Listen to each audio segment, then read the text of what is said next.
welcome back to another edition of J&J Dynasty. These are going to be rookie MFL draft through June, final results of all the drafts that started in June. So, all right, welcome to J&J Dynasty. Hello, back at you. Out of the dungeon into a brighter spot so you can see my ugly face. But at any rate, once again, these are going to be all the drafts from May and June. So that if they started in June, they're going to be in this thing, in this video for May and June, all the MFL drafts that I know of that I could pull up, all 16 $100 leagues. But this is where they're actually going, and I'm going to get into a little bit more in depth in this video, hopefully, and talk about things. All right. So why don't we get going on? Let's just get into it. As always, like, subscribe. Thank you for the questions. Hopefully I was able to help, and hopefully these final results are going to shake out a little bit closer to what I was recommending you guys do on a couple of the videos. So let's go at it. All right. Oh, yeah. So here we go. Great editing, right? Okay. So in the first round, this is what's happening. Oh man, I got to adjust that here. So we have in this slideshow, that's why I had that, get this all the way over here. There we go. Now I can lock her down. Moving it on the fly here. 4th of July weekend, things are a little hectic, but I wanted to get this information out quickly so people can get their drafts going. So as you can see, Marvin Harrison, Neighbors, Odunze pretty much chalk.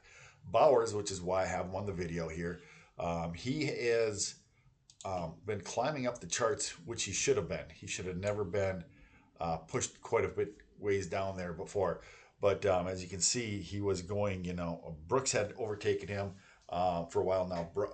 Bowers is back ahead of Brooks, but that's pretty much the way it's going.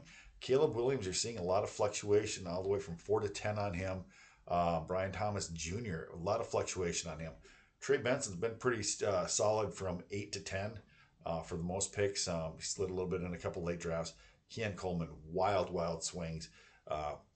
Pick 12 to 2. I mean, it's 10-round pick, but McConkey's been pretty steady, and Jaden Daniels is firming up. A couple of those 15 and 17 are kind of crazy picks, but that's what happens in some of these drafts. People, one quarterback, they don't value them, or they don't see maybe the talent in him, or they're scared of the talent maybe. But I mean, those guys, everybody's talked about those guys a lot. We know pretty much about these guys. Second round's a little bit more in flux, so to speak. So let's get into that. So one of the guys is Xavier Legette, but let me go through the whole ranking now. So this is, again, for the end of June. So the blue line there. So you got the number of, well, let's see here, if I can point it out right here, right? Right there. These picks, these numbers, that's just the number of the rookie that has gone off. So Troy Franklin right here, he is number 24 for the rookies going off the board on average. The blue line that's next to after his name, that is the May draft. All the black lines are all the June drafts when they started in June. And the red to the second last one to the far over there, that is the overall ADP with all of those 11 drafts, I think it is. The black one is the ADP for June to see if they're going up or down. So now, like you see Blake Corum there, he's had pretty steady, but he's got a 5 in there. He was drafted 5th overall in a round, or in one draft. So that makes him, push him up. But he's been pretty solid right there at pick about 2-1 in most drafts. So he's one of the guys that, has been pretty solid, but some people just absolutely love him. Pierre Saul has been coming back towards the beginning of the second round as opposed to the middle of the second, because he had been sliding there for a while. As you can see there, 16, 17. That's 2-4, 2-5 areas.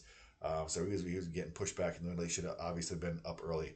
A.D. Mitchell, he's been sliding a little bit recently. You see a couple 18s and 19s in there, and even a 20. So as you can see, typically he's going 2-3, 2-4. So the pick 20 is a pretty good steal for him. Lloyd has been pretty stable. Jalen Wright's been pretty stable. As you can see, those guys. Xavier Legette, he's kind of a roller coaster. He was, almost a late second round pick. He jumped up to some early first round picks there in 15 with 15s. Then he went back to like 20s basically, and now it seems like last couple drafts he's been climbing back more up into the mid to early second round pick. So that's obviously why I got him. I wanted to talk about him a little bit more. I mean, he's a scary prospect in my perspective just because of how old he is. I don't like that. I love the athletic ability, but you got to remember that he's a converted quarterback to play wide receiver. So it just took him a little bit longer. So I don't like his necessarily his landing spot, but he's going to take the top off the defense. A great pick for Carolina to open up the offense, and hopefully there'll be some blown coverages, and he'll get some big numbers out of that, and hopefully help Bryce Young a little bit. So, yeah, little tip: if you can get some Bryce Young cheap, why not? I mean, they've improved everything around him, and the offense has changed. So hopefully that'll be a benefit for him. Jalen Polk has been creeping up. I don't know if there was some news I missed out on him, or if they're saying that he's got the starting job in New England now, but he's been creeping up a little bit. Jermaine Burton, Drake May, and J.J. McCarthy are right next to each other, and then you fill in with the rest of the wide receivers that should be in that area, Roman Wilson and Troy Franklin at this point. So that's round two basically for you in a nutshell with these guys. All right, so why don't we just move on to round three? Let's keep this thing rolling.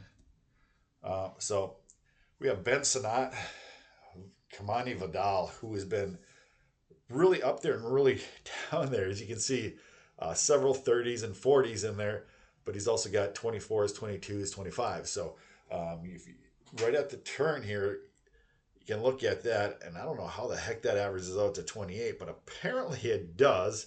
Yeah. So he's like 3-2. Ray Davis, another old running back who I am out on, but he's being drafted early third.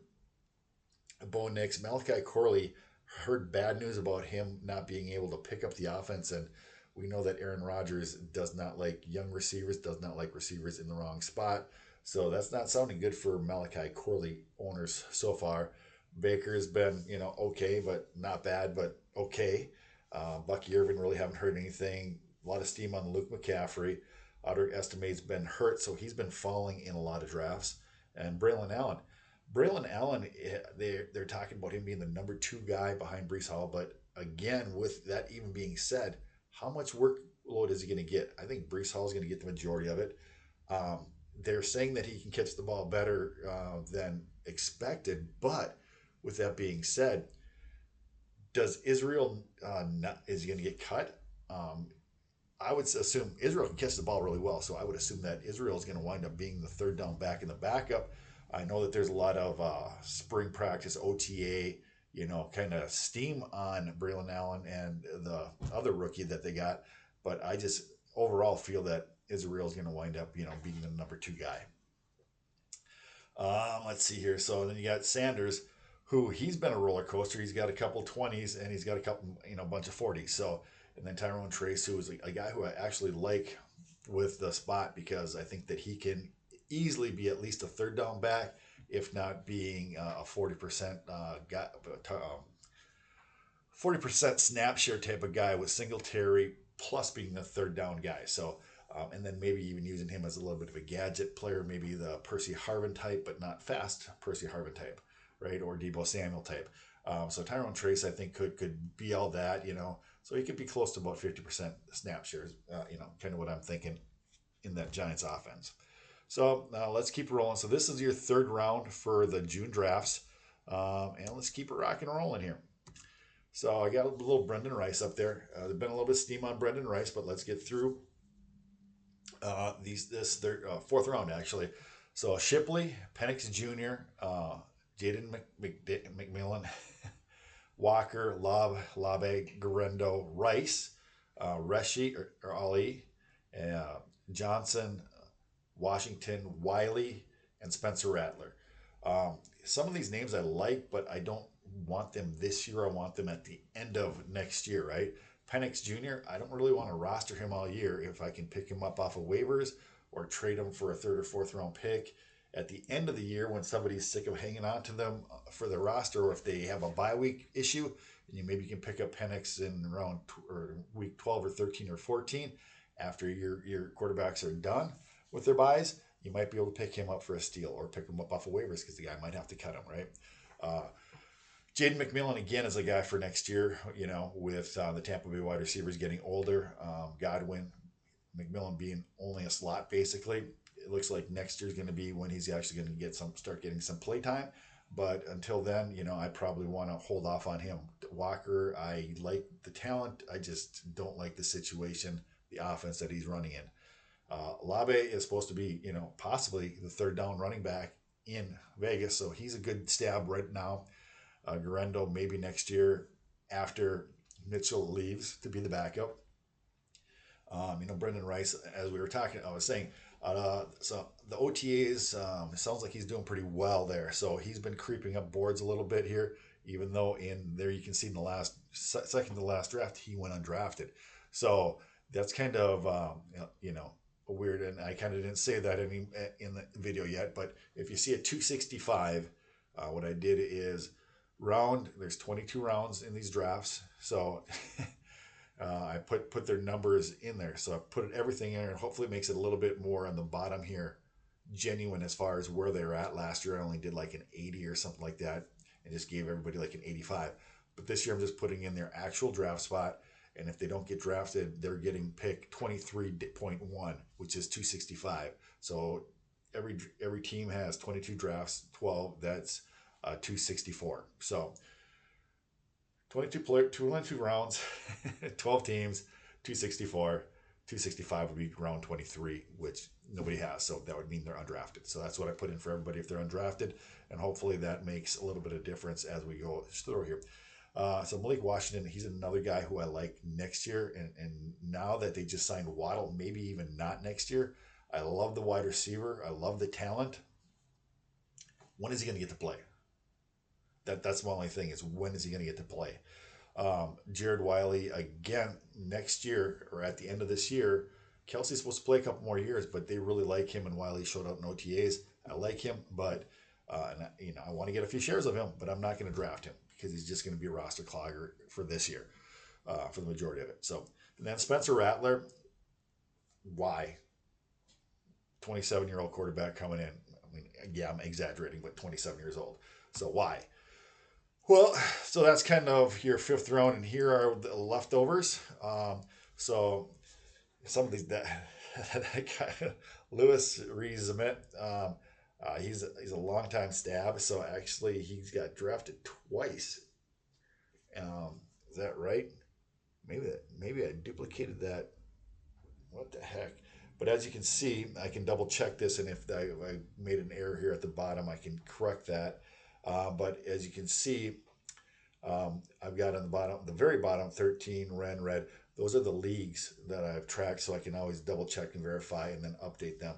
But that looks like that might need an update on that one. Looks like I copied the bottom half with all the 265s. Didn't notice that the 73 was in there, so I copied him twice, so he's probably not quite that high. So we'll go with that. But Blake Watson,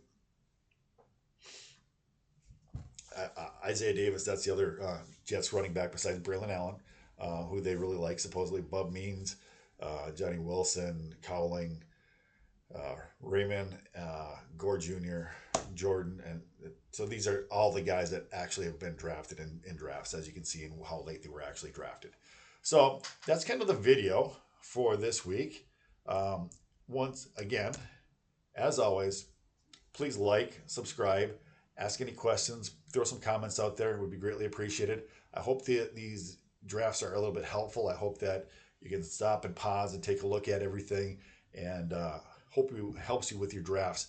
Now, what I like to do is I like to see where these guys are at, and the guys that I like to go and get them somewhere within 3 picks of where their ADP is. So usually I feel pretty safe about that. If they're 3 picks away, I don't feel like it's a reach. I feel good about getting them at that point. If somebody happens to really reach on some guy and get him way before that, that's fine. Or if it's a guy I really like and I can't trade back to get the spot, I might have to take my guy. But obviously that's what we're trying to do here. So thank you for your time.